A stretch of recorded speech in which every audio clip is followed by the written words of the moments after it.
Hi, this is Tea Leaves Programming, and you're watching Gaming Like It's 1979. Our last video on which version of Wizardry 1 Proving Grounds of the Mad Overlord should you play went live, and we got some great comments, and I want to highlight some of them, and along the way, show you a very fun trick you can do with the unpatched Apple II version of Wizardry 1.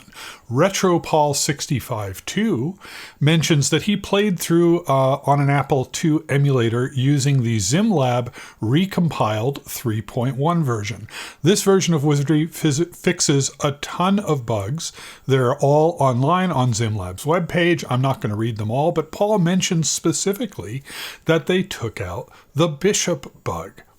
I want to show you the bishop bug because if you like cheating at games, and I mean really, who doesn't?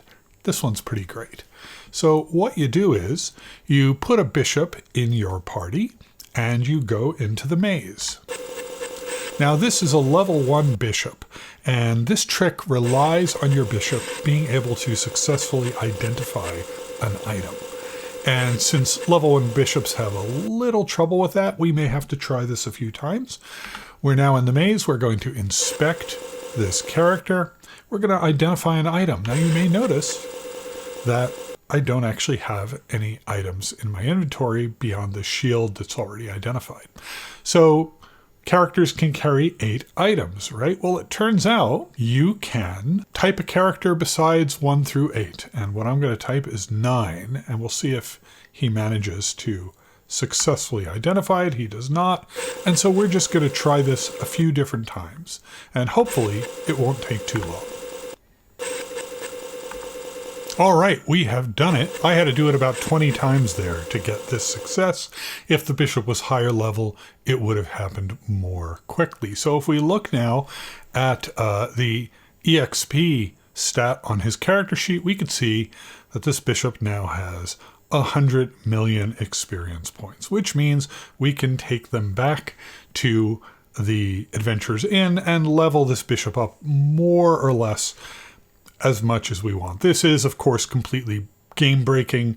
You could take 6 bishops down to the lowest levels of the maze and just cast tilt-awaits willy-nilly and just win the game immediately. It's not just the 0 through 8 and then type 9 that does this. There are 2 other keys. If you hit S instead of 9, then it will give 100 million experience points to the character below you in the roster. And then there's a third character that honestly I don't remember what key it was, which will give 100 million gold pieces. Now I've heard it suggested, oh, this is obviously a shortcut by the programmers to make this happen on purpose. I don't think so. I think this is just an off by 1 error or a guard condition that wasn't set. You could look at the code where this happens. It does not look intentional. It looks like a bug. And it just happens to be an extremely convenient bug for those of us who enjoy cheating. Should you use this? Well, follow your bliss. It's likely that depending on what other keys you hit, you might end up corrupting some data structure. I do remember this trick from when I was a kid. I'm pretty sure that I only heard about this after having finished the game. And I think I might have used this glitch when trying to create a new party for Legacy of Logoman, where you needed a good and an evil character party as well. If this had been around, if I'd known about this when I was playing the game, 12 years old, I absolutely would have done this. So I honestly have no memory whatsoever of how I learned about that bishop trick back in the day. I did not know about the S and J variants of this. I only knew about how to give the bishop this XP. I don't remember if I read it. I don't know if I fat-fingered and lucked into it.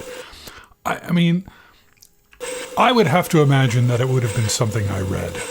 It just seems so unlikely that I would have stumbled into it. But I want to interrogate just a little bit this question of, I feel like it's fine. I feel like you should do this. You should level up to like 300 with your bishop and laugh all the way to the bank. And why do I feel that way? I think part of it is that it's in the code, even if it's a bug, even if it's not intentional. There were and are editing programs that let you edit characters. I wouldn't have used one of those. But this, I feel like, yeah, great. I'm going to take a bishop and then change him to lord and, just really enjoy the cheat. I think the other reasons why I'm okay with it are it's a single player game. You're not hurting anyone. And thinking more carefully about the should you do this? Well, first of all, I absolutely would not use the Apple II version specifically to get this cheat. Like, that would be silly. The drawbacks of the Apple II version are real, and this wouldn't be enough to convince me to switch to that platform just to use this exploit. The other reason, though, is that beyond it not being a multiplayer game, is Wizardry, especially Wizardry 1, really specifically Wizardry 1, it's a very empty game. There's not a lot of there. There's a few rooms on the first floor. You could finish the entire game by only going to the first floor, the fourth floor, and the 10th floor. There might be one key somewhere on like floor 2 that you need, if I recall correctly. Someone can correct me in the comments. I don't remember at this moment. But most of the game is just empty space for you to level up.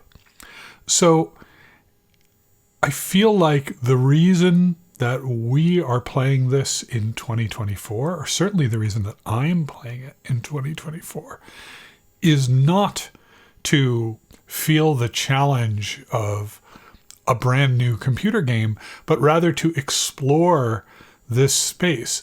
I am more interested mapping the Wizardry dungeons today in 2024 than I was in 1982.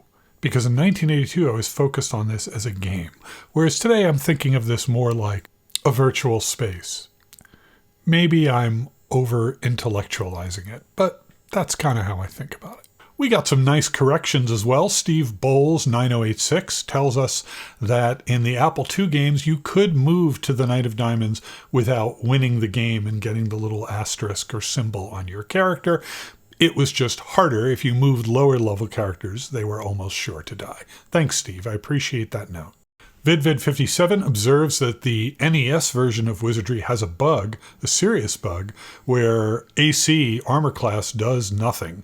That does sound like it would make the game harder. The Game Boy Color version of Wizardry, which you can find a translation patch for, is substantially identical to the NES version, but has that bug fixed. He also says that the maps on the Game Boy Color version are slightly smaller, and it has some extra content in the form of treasure vaults. So it's a little bit of post-game content for after you defeat Wordna. And that gives you apparently another achievement mark. That's pretty cool.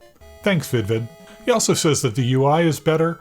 I didn't get a chance to try the Game Boy Color version, so I'm really glad to have this input on it. He also mentions that the Japanese numbering is different, with Legacy of Logamin being numbered 2 and Knight of Diamonds being numbered 3. I did know about this when I made the video. It affects some of the other collections that I mentioned.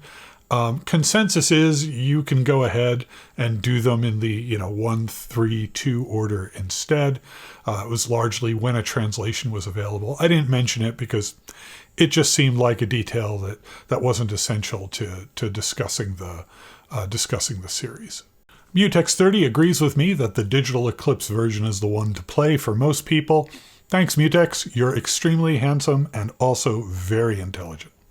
Kingsley Sandus observes that the spinners and teleporters really become meaningless if you have an in-game map, and I kind of agree, but I'm going to reiterate my position that I don't think that those puzzles as they were really that great to begin with. So thanks for the comments, everyone. I'm glad you enjoyed the video, and I hope to see you around here next time, either as a member of the channel or just as a viewer who drops by occasionally to watch things and tell me when I make mistakes. I do appreciate it. This has been Tea Leaves Programming. We've been gaming like it's 1979. Thanks for watching.